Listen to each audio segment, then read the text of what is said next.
ಪ್ರಭು ಯೇಸು ಕ್ರಿಸ್ತರಲ್ಲಿ ನನ್ನೊಲವಿನ ಸಹೋದರ ಸಹೋದರಿಯರೇ ಹಾಗೂ ಮುದ್ದಾದ ಮಕ್ಕಳೇ, ಇಂದಿನ ಶುಭ ಸಂದೇಶದಲ್ಲಿ ಪ್ರಭು ಯೇಸು ಕ್ರಿಸ್ತರು ತಾವು ಆರಿಸಿಕೊಂಡಂತಹ ತಮ್ಮ ಶಿಷ್ಯರನ್ನು ಅಪ್ರೇಷಿತರನ್ನು 2 ಕಾರ್ಯಗಳಿಗಾಗಿ ಕಳುಹಿಸುತ್ತಾರೆ. ಮೊದಲನೇದಾಗಿ ಶುಭ ಸಂದೇಶವನ್ನು ಸಾರುವಂತಹ ಒಂದು ಕಾರ್ಯಕ್ಕೆ, ಎರಡನೇದಾಗಿ ರೋಗಿಗಳನ್ನು ಗುಣಪಡಿಸಲು ಕಳುಹಿಸುತ್ತಾರೆ. ಪ್ರಿಯರೇ, ಅಂದು ಮಾತ್ರವಲ್ಲ, ಕಾಲಾನುಕಾಲಕ್ಕೆ ಧರ್ಮಸಭೆಯ ಮೂಲಕ ಅಥವಾ ಈ ಒಂದು ದೈವ ಕರೆಯ ಮೂಲಕ ಪ್ರಭು ಯೇಸು ಕ್ರಿಸ್ತರು ತಮ್ಮ ಶಿಷ್ಯರನ್ನು ಇಂದಿಗೂ ಸಹ ಆರಿಸಿಕೊಳ್ಳುತ್ತಿದ್ದಾರೆ ಹಾಗೂ ಅವರನ್ನು ಶುಭ ಸಂದೇಶವನ್ನು ಬೋಧಿಸಲು ಕಳುಹಿಸುತ್ತಿದ್ದಾರೆ ಹಾಗೂ ರೋಗಿಗಳನ್ನು ಗುಣಪಡಿಸಲು ಸಹ. ಪ್ರಿಯರೇ, ನಮ್ಮ ಧರ್ಮ ಕೇಂದ್ರದ ಗುರುಗಳಿರಬಹುದು ಅಥವಾ ಇನ್ಯಾವುದೇ ಗುರುಗಳಿರಬಹುದು, ಅವರಿಗೆ ಪ್ರಭು ಯೇಸು ಕ್ರಿಸ್ತರು ಈ ಒಂದು ಅಧಿಕಾರವನ್ನು ನೀಡಿದ್ದಾರೆ. ಮೊದಲನೇದಾಗಿ ಆ ಒಂದು ಶುಭ ಸಂದೇಶವನ್ನು ಸಾರಲು ಎಲ್ಲ ಭಾನುವಾರಗಳಲ್ಲಿ ಹಾಗೂ ಎಲ್ಲ ದಿನಗಳಲ್ಲಿ ಗುರುಗಳು ಈ ಶುಭ ಸಂದೇಶವನ್ನು ಬೋಧಿಸುತ್ತಲೇ ಬಂದಿದ್ದಾರೆ. ಹಾಗೂ ಈ ಶುಭ ಸಂದೇಶದ ಮೂಲಕ, ಆ ಒಂದು ಬೋಧನೆಯ ಮೂಲಕ ನಾವು ನಮ್ಮ ಜೀವನವನ್ನು ರೂಪಿಸಿಕೊಳ್ಳುತ್ತಿದ್ದೇವೆ.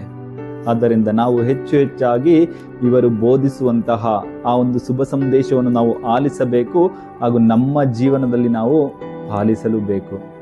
ಹೌದು ಪ್ರಿಯರೇ, ಅಷ್ಟು ಮಾತ್ರವಲ್ಲ, ಎರಡನೇದಾಗಿ ರೋಗಿಗಳನ್ನು ಗುಣಪಡಿಸುವಂತಹ,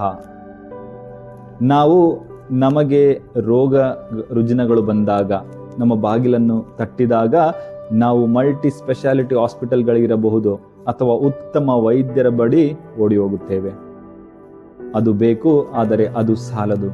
ಪ್ರಿಯರೇ, ಗುರುಗಳ ಬಳಿಯೂ ಪ್ರಭು ಯೇಸು ಕ್ರಿಸ್ತರು ಆರಿಸಿಕೊಂಡಿರುವಂತಹ ಶಿಷ್ಯರ ಬಳಿ ನಾವು ಹೋಗಿ ಅವರು ನಮ್ಮನ್ನು ಮುಟ್ಟಿ ನಮ್ಮ ತಲೆಯ ಮೇಲೆ ಕೈ ಇಟ್ಟು ಪ್ರಾರ್ಥಿಸಿ ಎಂದು ನಾವು ಬೇಡಿಕೊಳ್ಳಬೇಕು.